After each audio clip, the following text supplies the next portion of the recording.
Hello and welcome to our channel. In this video, I'm going to be teaching you how you can download a historical data from Yahoo Finance of a company. So let's go ahead and start the video.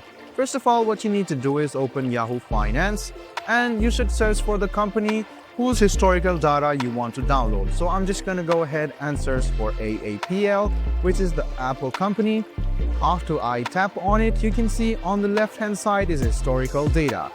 So go ahead and tap on the historical data over here, or else you can go to summary and right click over here as well, and you can see all of these options and you can see the extensive and advanced chart as well. But we need to download the historical data, so just go ahead and tap on the historical data option over here on the left hand side, and as you can see, you can easily organize what type of date you want. So after you do this will be organized. Now the two ways how you can download it is you can just go ahead and copy this option over here as well. Just go ahead and tap on it and tap on copy, or else you can just go ahead and do this, copy it, and you can go to Excel and paste it. So as you can see, all of the historical data has been now downloaded. All you need to do is save the document over here. So just go ahead and save it where you can find it quite easily. After you do this, the second way how you can download it is just go ahead and open the sniping tool.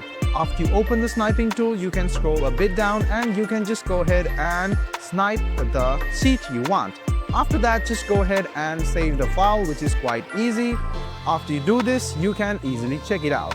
Beforehand, you could have downloaded it directly, but right now it's not available, so you can just go ahead and save this right like this. I hope this video was helpful for you.